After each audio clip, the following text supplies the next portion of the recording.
time. Yeah. And now, here's today's viewpoint.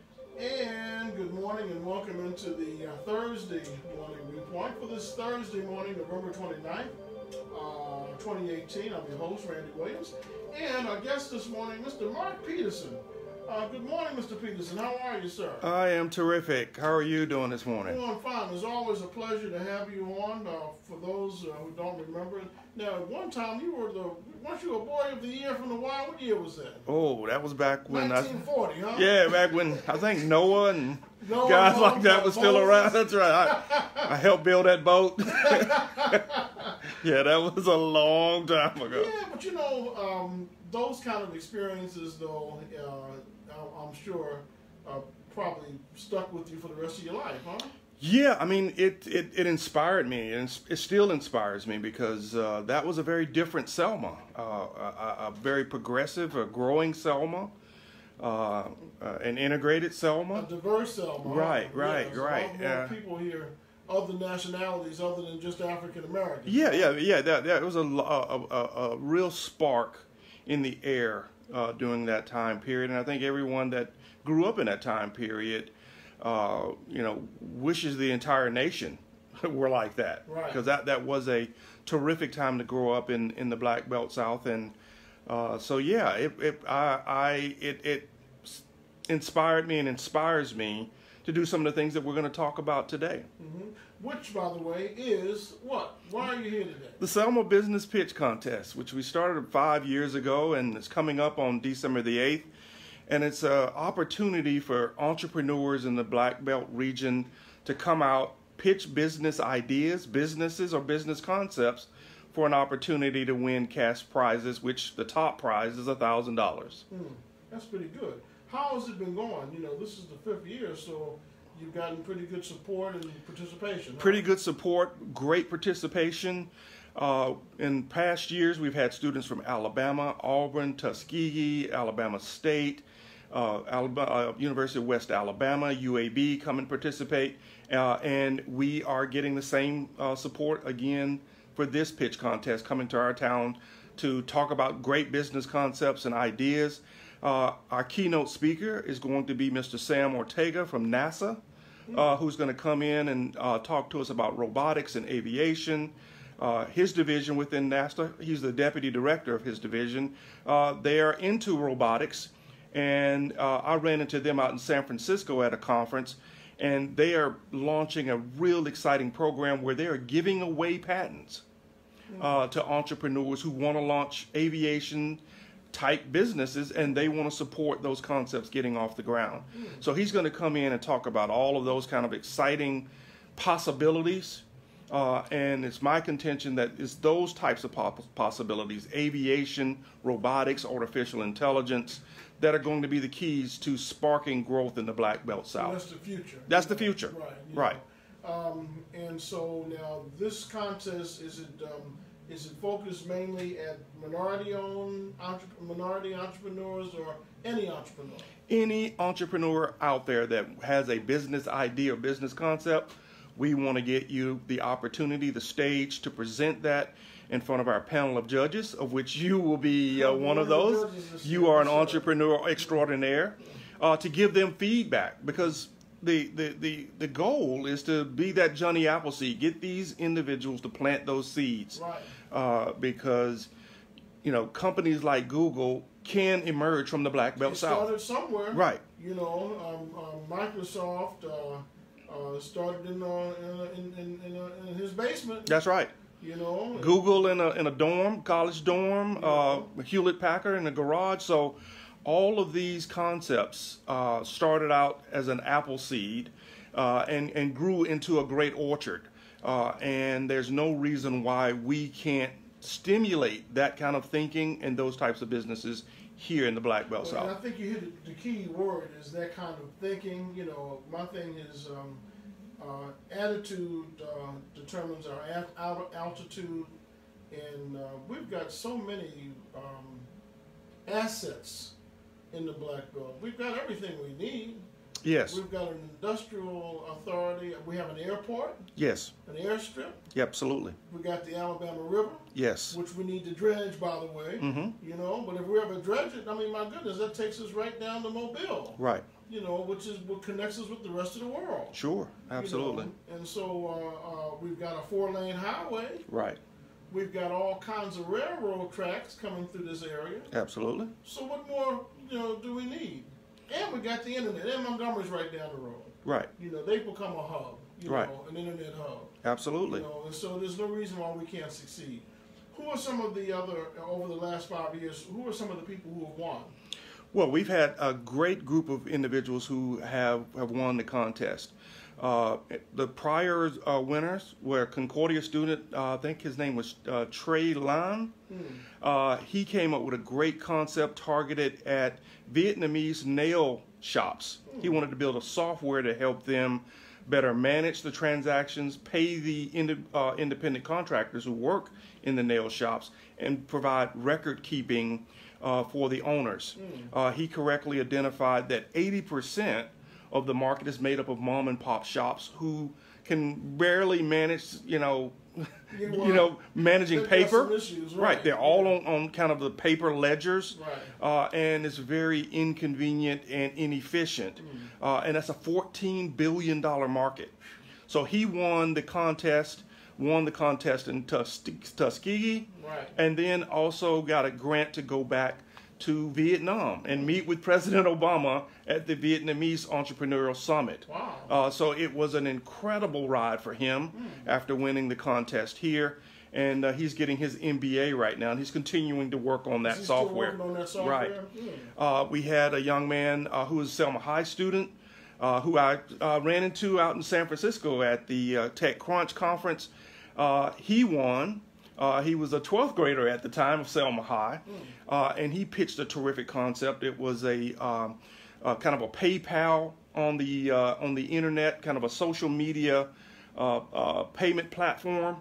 Incredible thinking, and he's out there right now and working with.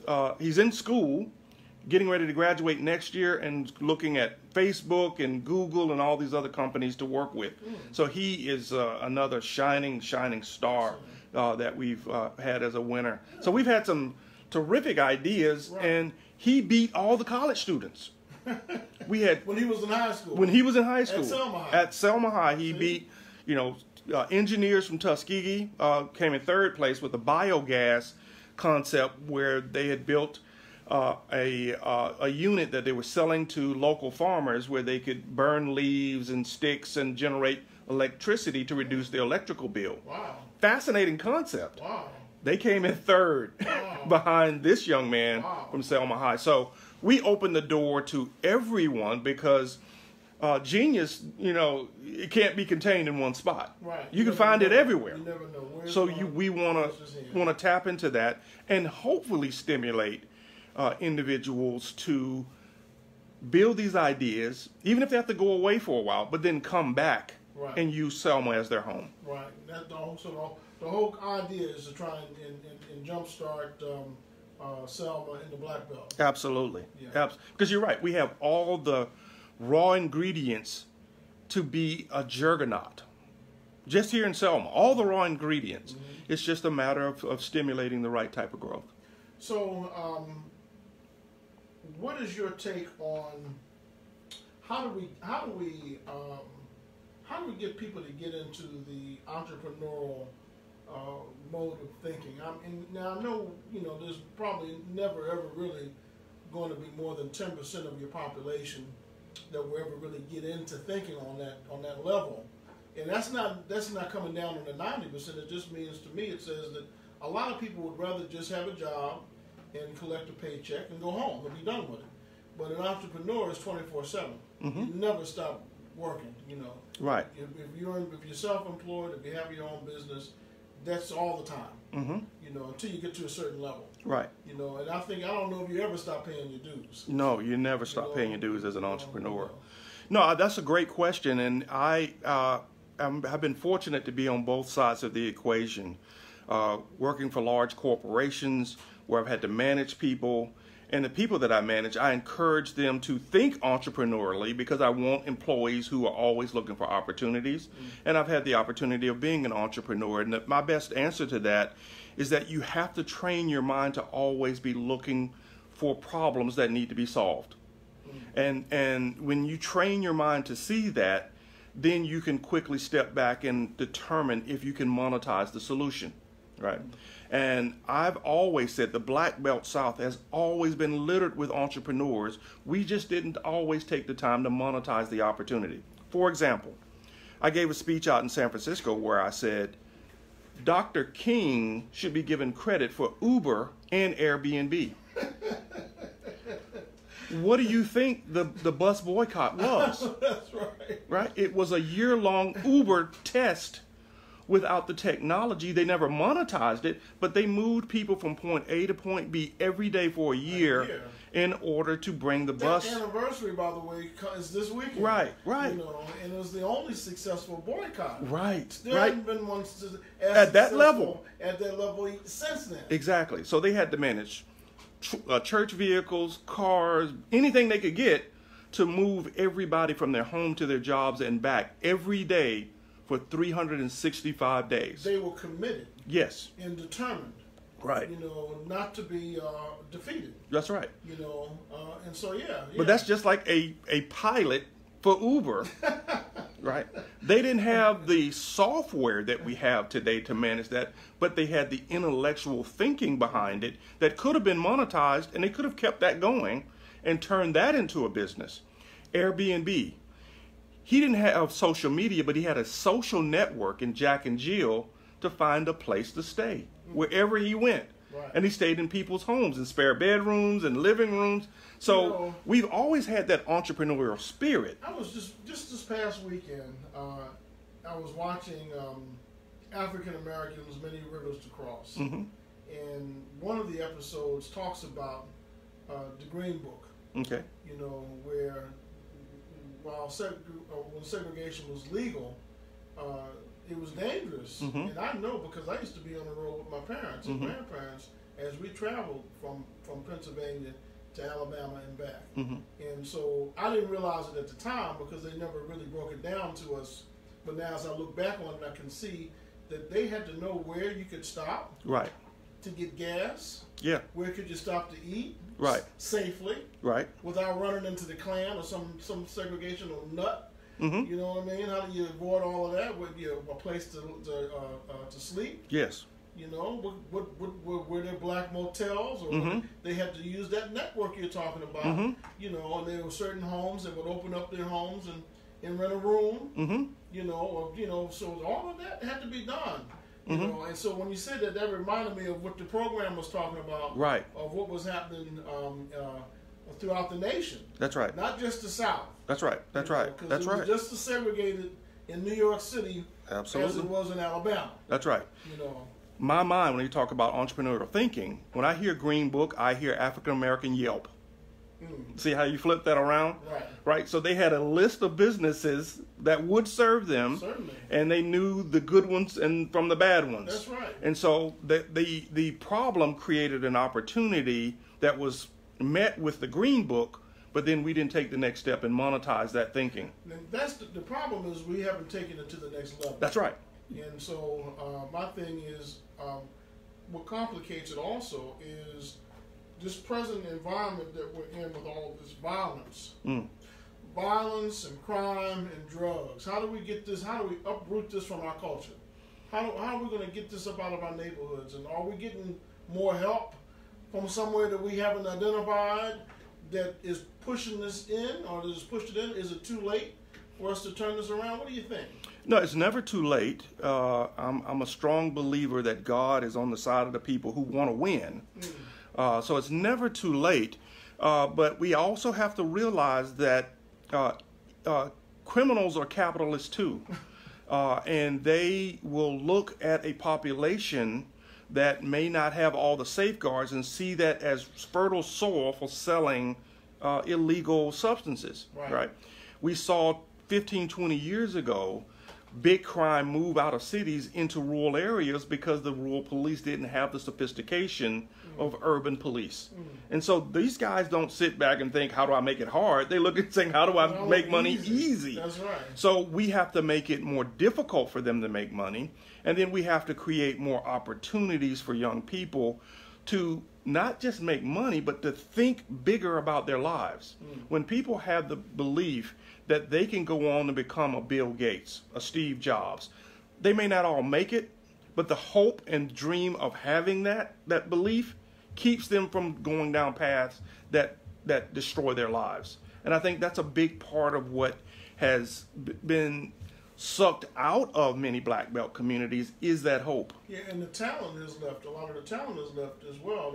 We tend to want to say, well, if I go to New York or Chicago or some of the big cities, I make a lot of money and can enjoy the benefits of a large city, then I've made it. But that's not necessarily the case. Well, we can't make that argument anymore. There's a great book called The World is Flat. And in the book, he talks about the advent of the internet. That's the game right? changer. And with that, you have intellectuals who've been able to stay in India and still tap into commerce in the U.S. Right. because of the ability to use the information highway. The global highway. You still have businesses here in Selma who are based here who ship all over the world. Right? So if you're an entrepreneur, there's no reason why you can't serve New York from Selma, because we have the technical infrastructure to do that, because people in India and people in Vietnam and people in the Philippines are serving people all over the globe. But if you buy into the narrative that you can't do it, yes, it's not possible. Right. If you buy into the narrative, I always say the sky is not falling, Chicken Little. Like the tick, the idea of putting a flea in the glass and covering it. Right. And if he grows up and he's only been able to get to one level, they can remove the lid. You stay right there. He never go any further. And so I think that a lot of that has happened, and sometimes I say that it's intentional. There's no reason why any student should graduate, from high school and not be able to read and write. Right. There's something wrong with that picture. Absolutely. And so we need to really take a hard look at what we're not doing and how we can help facilitate the kind of thinking that you're talking about. Right. And how do we change our view of the world? Yes, we have to change the view of the world to get people to accept the impossible. When I was out at the TechCrunch Disrupt conference, I was amazed. Business ideas and business concepts that we look at and go, that's pretty simple. These guys were getting $10, $15, $20 million in seed funding to turn these ideas that I knew were going to fail into businesses. Yeah. They have a completely different mindset. They're saying venture capital. Yeah, venture capital. Yeah, see, a lot of people don't want to. And I had some encounters with some venture capitalists, and I always say, well, last resort, because they want such a high percentage of your business in terms of ownership. They do, but it's only for a short period of time. That's right. And then it goes down.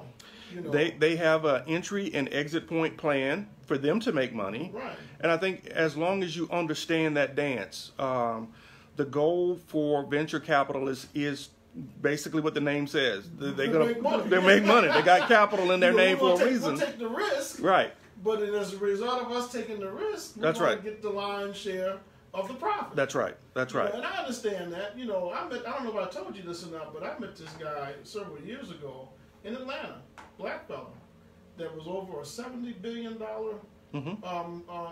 venture capital fund. Right. And we were in discussion and talk. That's when I was, shopping the license to build a radio station around, But they wanted 70%. Right. Exactly. At the time, if I thought like I did today, I would have said, "Let's do it." Let's do it. That's right. I'll take 30%. I ended up winning, but that's another story. Right. But venture capital is a very real source of income, a source of capital. That's right. If you're an entrepreneur trying to start something up. That's right. I mean, their view is, and And what I encourage entrepreneurs, and it's actually the topic of my next book, Hit and Run, that's their mindset. Yeah. They're saying, hey, guy, don't get too wed to this concept, because if you ride along with us, Right. we're going to hit, we're going to run, and then we're going to walk out with a lot of money. Well, I think in my case at that time, I was more concerned about I didn't want to build and sell, because I was committed to Selma and to the Black Belt. Right. And so they wanted to build the value of the property up and sell. Right. Which a lot of people do. Right. And that's what an entrepreneur does. That's exactly right. But I'm more of a socially conscious Right. entrepreneur. That doesn't always work. Well, after you get that first paycheck, then you go back and be a whole lot more social. That's right. Exactly. Well, you got to get the first paycheck. And so they encourage that kind of iterative, what they call serial entrepreneurship, Right. so that you build up your capital over time by winning with the venture capitalists. And it's a model that makes sense. But like you said, if you do it with things you're passionate about, it hurts to give those businesses. It's hard to do it with something you're passionate about. That's right. You have to be able to disassociate, and that's a learning process. That's right. Curve and all of that. Absolutely. Oh man, look, I remember when I first started getting into major money, the first thing I said I was going to do was get me a Mercedes. Now I'm satisfied with a used Impala. Yes, absolutely. Give me a 1954 Chevy. Right. And I'm satisfied. That's right. And until I can build my own Mercedes. That's right. Let's build a Mercedes. Well, I'm at the point now where don't give me a car. Let me buy the ride, buy the transaction, so I can keep all my money in my pocket. That's what I'm saying. Right. Oh man, I've got. Oh my Lord. Oh boy, you talk about the money. That's a whole Right, other discussion. Right. But it's taken. This has been a step. Yeah, an evolution. By step. Right. Yes, sir. Viewpoint, you there, caller? Yeah, Randy, I'm hearing the conversation y'all having, and it's a beautiful conversation because, to me now, the United States is just like fighting into Vietnam, and economics is hard to obtain, with the enemy attacking within. You know what I'm saying? And the enemy that we really have to fight is the self, which is the flesh. And when you fight in the flesh, it's hard to see the spiritual things that you need to develop from yourself. So, the movement just keep moving on. And I thank God just to be living today. But it's kind of rough living in the United States with the economy like it is. And I was looking last night, Randy, I was reading the Montgomery advertisement. I think they said 1992, a gallon of gas was $1.09. Look at the prices today. You know what I'm saying? Yeah, it's going down though. But I think at the end of the day, what you're talking about is if a person wants to be a successful entrepreneur, the key is discipline. That's one of the hard discipline, and being willing to make the sacrifice, and then having the knowledge, being exposed to the right kind of knowledge. Now, Mr. Peterson, the caller that's on the line now, often talks about why aren't African Americans more engaged in agriculture, and farming, and learning how to farm and utilize the land in the Black Belt and exporting product. Absolutely. And that is a great question, because there was a period in time where 85% of black households were involved in agriculture. We never accepted that as a agro-business, right? And if we had, we would have saw the power that comes from being farmers. That's right. And my grandparents were farmers and never had to work for anyone a day of their life, and never went hungry. Now, they didn't have cash, but they had assets. Right. Acres of land. They didn't starve. Huh? Did not starve. And so, roof over their head, absolutely, and land, right, and animals. Yeah. And so when you think about wealth building in those terms, you go back and dream of the days of being a farmer, because you had assets, real wealth. When you chase a job, you're chasing someone else's cash flow, and cash flow in those instances don't necessarily mean wealth. High-paying job is not necessarily wealth. So when I was in New York, several years ago, I understand now it's 3 times as much. I was paying $1,500 a month for a one-bedroom apartment on Broadway when I left. Yeah. Now it's You wish you could pay that now. That's right.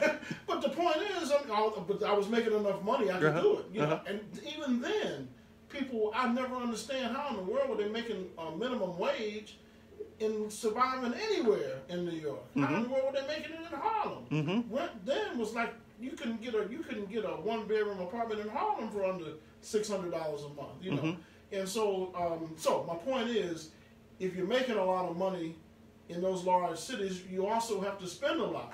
That's the right. The cost of living is much higher. That's right. To live decently. Right. You know, and so you don't get. To me, that's why I left. I said, no, I don't want to get caught in this trap because I'm on number one.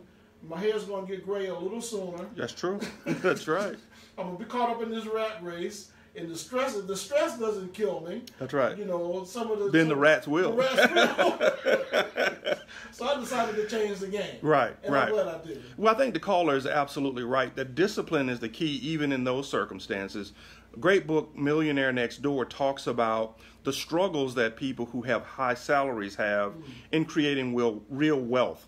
Because high salaries comes with a high lifestyle. Like you talked about that Mercedes and certain houses and certain communities and country clubs. And those things, they sap all your cash. All your money. That's right. You still end up broke. You still end up broke. Now, if you have the discipline like this caller saying to not fall into that trap, get the old Impala. Live in a decent community. Don't overspend on the things that don't reward you with returning capital. Then you can stash away enough cash where you can break the cycle. It's hard to break that cycle. It is very hard. Caller, you want to make your closing remarks? And you know what, y'all hit me real hard this morning. You hit my heart hard because at the time that my father and Dr. Kingdom was down here fighting for the right to vote, I was up there with my grandfather on the farm, and I was just thinking about him. He didn't have a car. He would build a plant bed out in the middle of the woods, and just think he would take those backer plants and put them in the ground. You can do the same thing with tomatoes. You can do the same thing with kale. You can do the same thing with cabbage. And looking at back then and looking at now, you know what I'm saying? I'm just listening to what y'all saying, and I'm glad you're talking about what you're talking about. But, you know, today's economy, you know, like I said, it's rough. And then I'm going to say this, too. I'm experiencing some of my brothers that are here, and they are looking at us at a point where we are killing each other, and they saying, man, you brothers are killing each other. Y'all don't have the love that you should have for each other. Well, you know, but see, my thing is, Brother Bevel, is that I think that to a great extent, a lot of African-American young men have blindfolders on. They've been blinded. Somebody's put a blindfold around their eye. They can't see their own potential. You know, and so until we can take the lifter, that's why, and if you go on my website, selma-postherald.com, at selma-postherald.net, you will see the statue of Booker T. Washington as he unveils, as he takes the veil of ignorance off of the person that's kneeling down, which far too many of us are guilty of putting that veil of ignorance on the, and that's why you hear me always, that's why I'm hard on them. They say I'm too hard sometimes on black folk. But if you've been guilty of putting that blindfolder around somebody's eyes and constantly telling them that they can't do it, that they're no good, that you have low self-esteem, and it's a crime against humanity to not help somebody learn how to read and write, but you're getting money to say that you're doing that. That's a crime. That's a crime. That's almost a war crime. Yeah, I Thank you for calling. You know, I think the thing that I want to stress to the caller is that everybody has to have a strategy when you think about yourself or your business, and the economy has to play into that strategy. Everybody knows the phrase buy low, sell high. Down economic times is when you invest. because that's when everything's low. Man, if I Right? if I had enough cash, I would. When General Motors and Ford hit what were they doing, 8 cents or That's right. Or shit, that was the time. That's the time to buy. Ford and General Motors. That's right. Look at where they are now. Exactly. General Motors is getting ready to lay off again, but That's right. But they got another strategy. That's right. They're getting ready to implement. So when you have a life strategy, you start with those kind of basic concepts, saying, I'm going to sock away enough cash so that when things get bad, that's when I'm going to strike like a viper. Now, the flip side is that when things going good, that's when you go to harvest.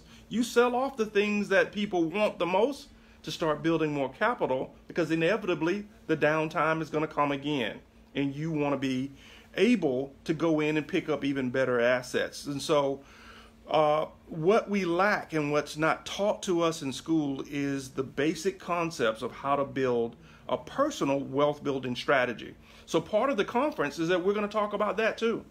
Is this conference open to the public? Absolutely, for free. And It's free to participate in the pitch contest as well. What? Right. Oh, So okay. I thought there was a fee to get in. no fee to sign up and pitch your business and try to win that $1,000 or any of the other cash prizes, and no fee to get in and learn from our panelists. So we're going to have a panel on how to build a real estate empire starting with $1. And so we in that panel discussion, we're going to talk about these kinds of concepts where you develop a personal, wealth building strategy. All right. It's not going to happen overnight, Right. but you start with a plan that says, if I can put away $5, $10, $20 a month, where can I put that where that money will work for me while I sleep? Right. So when I need it, I can invest in an asset that I start phase 1 of my strategy, Right. phase 2 of my strategy. What skills can I build up that can enhance that strategy? I was watching another interview with one of the guys from the Duck Dynasty? Duck Dynasty. Right. He said, it took us 40 years. 40 years. To build Duck A Dynasty. 40-year overnight success. Yeah, overnight. See, people forget it's not always overnight. It's never It took overnight. them 40 years to get there. That's right. And he said, we're still making money. We don't hear about them as much, Right. as we used They're to. making money before we heard about it. That's why people found them. Yeah. Right? Yeah, but it took them a long time to get there. Viewpoint you on it. Okay, that call is gone. Tell you what, let's take this break, and then we want to get these details out to make sure that people who are interested in coming to the contest on not this Saturday, but next Saturday, get all the details. And so get your pencils and your paper ready, because I understand, the deadline has been extended. If you want to compete and you have an idea, and who knows, you may win $1,000. This young man from Selma High walked right in the day of, asked if he could compete and beat all the college students. Mustafa, he's a brilliant young man. So yes, Yeah, that's you what never I'm know. talking about. All right, we'll be back with more right after this.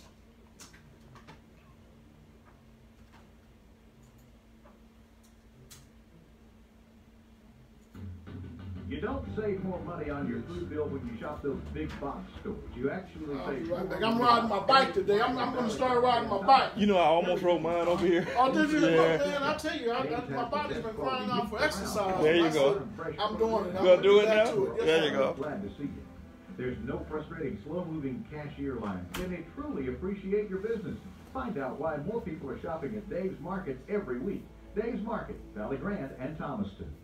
This is Ronnie Mac Sheriff. When the time comes and you need to purchase a cemetery monument due to the death of a loved one, go see my dad, Tom Sheriff, at Selma Marble and Granite, a division of Clark Memorials Incorporated, located at 116 Franklin Street next to the Selma Post Office. Selma Marble and Granite has been serving Selma and the South since 1898. Remember, a memorial is forever, and our products carry a lifetime guarantee.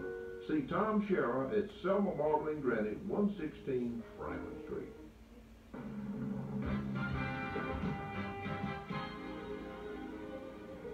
I'm Judd Davis in the WSFA 12 newsroom. Here's what's happening on this Thursday. City leaders in Hoover plan to make a statement later this morning about the deadly officer-involved shooting that happened in St. City.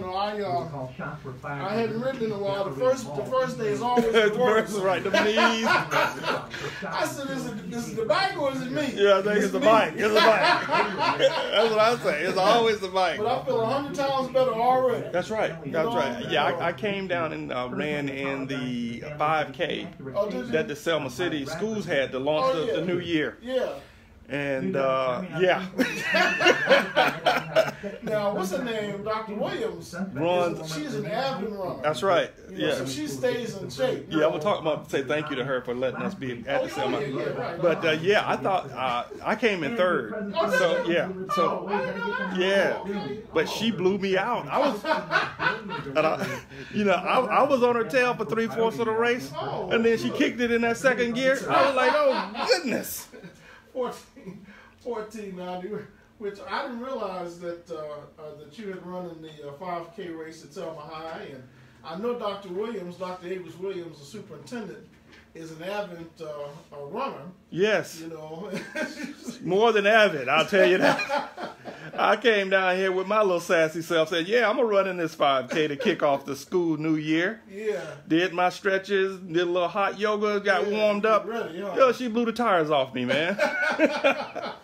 I came in third, but she's a distant third. Wow. She was booking it. Yeah, wow. She's a great mind and certainly a great athlete.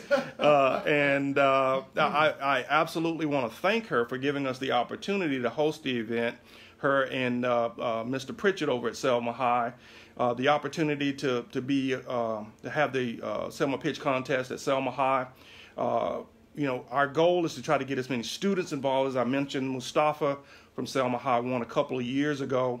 Her goal to push STEM and STEAM at the middle schools and try to get our kids more involved in science and technology and the arts is what we need. That's the key. That's the key. That's the basis, is getting our kids exposure to the concepts that are going to be a part of the future of America. And so the robotics classes that they have and the robotics competitions that they compete in, we want to try to get those students to come and at least pitch or be at the event so that in future years...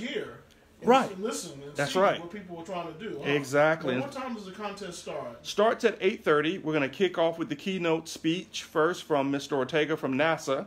And then we'll have two little mini workshops, the one on real estate, and then we're going to have one on robotics, artificial intelligence, and the future of the black belt. Because if we don't get ahead of it, it's not going to be pretty. We're going to have to get ahead of it. That's right. No doubt about that. And the beauty of the global economy is that we can do it. We can. We can. We can participate and we can do it. That's right. We didn't prepare ourselves for that first wave when factories left the South. Right. And that hit the South hard. Well, and that was where, again, although it was, and I've had this conversation, about the Southern agricultural and agribusiness society, a little short-sighted. Is while the South was concentrating on cotton, the North was diversifying. That's right. With industrialization. And so we don't need to make the same mistake again. That's right. That's right. And, we've become a state that has appreciated the growth of automotive investments. We've become the automotive capital of the world. Right. Just about. That's right. And as we see in the news now with GM and others, they are now looking at the next phase of their strategy, which will involve more AI, more automation, more robots. And that doesn't mean we're going to lose if we prepare it. Yeah, we're going to lose a lot of jobs. In some positions. Right. But some are going to transition. Going to be created. That's right. So how do we prepare ourselves to take advantage of these new economic opportunities? One of our callers, we had a conversation yesterday about, I think the program is called The Vin. It comes on Fox News on Sunday nights. Right. And I happened to tune into it this past Sunday, and he had a gentleman who was having this very same conversation that we're having now. He was a little odd, you know what I mean? Right. But then a lot of geniuses are odd. That's right. And he obviously had a pretty good handle on the future. Right. And a lot of the conversations that I've heard from people like that say, well, you need to let the young people go. Let them be inventive. Let them create let their imaginations run wild, and then support them. Yes. We got to give them more tools. When I grew up here in Selma, there was a gentleman by the name of Mr. Paget. And he had an old TV repair shop. Yes, sir. And, I wrote about Mr. Paget in my first book because that was the day my eyes kind of just got biggest Coke bottles. The day I walked in his shop. All of the different devices. That's right. And so I went home and I cut grass and saved up money and bought a little Sinclair computer, right? It was a computer in a bag, came in and you had to put it all together. So I come up to his shop, show him the bag and say, I got to put this together. He said, man, that ain't no different than putting together a TV. Sit down. The man got me a soldering iron, my very first soldering, which I still have today. Sat me down and we soldered that thing together and plugged it in. And when it worked, that was the day I was like, we can do anything we want to do, right? And we need more places like that. In Atlanta, I'm a member of a group called Freeside, and Freeside is simply a fab lab, right? It's a community where you can walk through the door and every machine you need, from woodworking to technology, is just sitting there for you to use. You go in, if you want to build a robot, build a robot. If you want to work on artificial intelligence. That's the advantage of being in an urban environment. Right.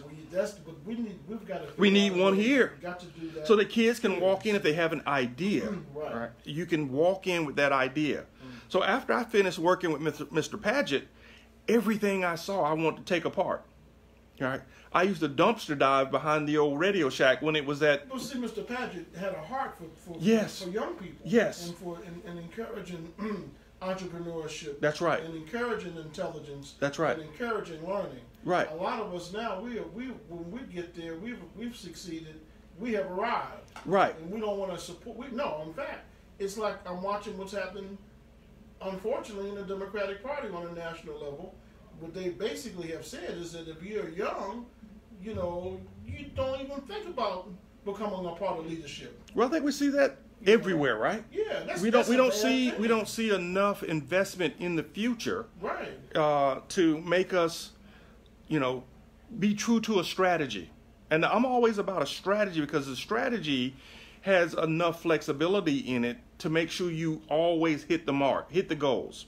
When I was living in D.C., there was a big push to try to get then Judge Thurgood Marshall to step down. And this would have been early now in terms of his life when you think about Supreme Court justices. Right. He refused. People were saying, okay, you can step down under a Democratic president and name your successor who will be there for another 50 years, supporting the ideals that you fought for. His response, I'm going to die in this seat. And he almost did. Oh, he did. Right, but that's not a victory, right? No, but I hear what you're saying. Right? Yeah, I hear you. Well, it's hard for people to let go of that power. It's really difficult for a lot of folks. He worked for everything he got, and I don't begrudge him of that, but at a certain point, you have to have a strategy. Somebody else. If you believe in these ideas and these concepts, you got to have a strategy that says, how do I renew the thinking and not necessarily have me a part of it. Right. That's why we still have Chase Manhattan. That's why we still have banks. That's why corporations. Right. And so, right. They create a platform where they renew themselves and they can exist into the future. And so that kind of thinking hasn't necessarily permeated all of the institutions that we'd like to see grow. We got to keep talking it up. Are you still there, caller? How are you this morning? Thank you for your patience. Yes, good morning. Good morning, Mr. Peterson. Now, I'd just like to ask this question and to give you a simple answer. Did Mr. Alvin Cleveland have any influence in your growing? Dr. Alvin Cleveland from Selma University? Yes. Well, I'll put it like this. I attended Selma University as a 4-year-old. My father was going to school there and brought me to class with him where I got a chance to meet Dr. Cleveland on many occasions walking across campus. And my short answer is absolutely.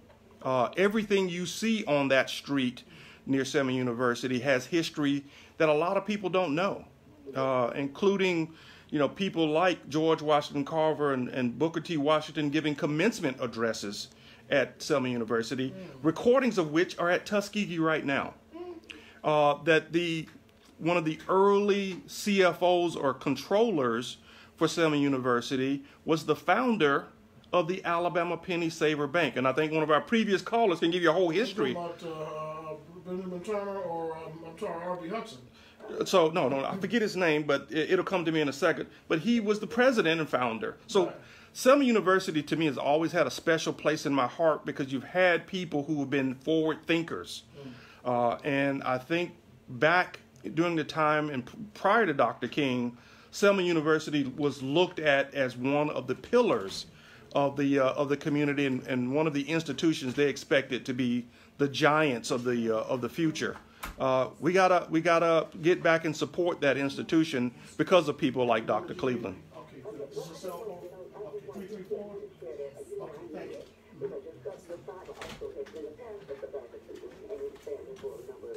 Right. I just wanted you to share that history. I know another thing I'm calling about. I wish you would change a little bit of your format in the early morning program because I'm used to the Western Baptist Church presentation that's sponsored by Selma Pest Control, my pest control service. So I would like to hear it. I don't know. Maybe you could think of it sometime, maybe including a little bit of it and point it was. Oh, you're talking about the one that he did this morning on I'm not getting it because my schedule has changed. Oh, okay. And I don't have that free time I used to have in the earlier part of the morning. Right. And I like to hear it. But anyway, another thing I want to bring out, Dr. Ada Williams, that woman is a jewel to our community. Randy, I heard you all talk about her earlier and how she ran circles all around you, Miss Peterson. Oh, yeah. I want to tell you, reaching out to so many people in our community. I understand a bus driver got off the bus in order to congratulate or to greet the two principals, the two former high school principals that was visiting another campus yesterday.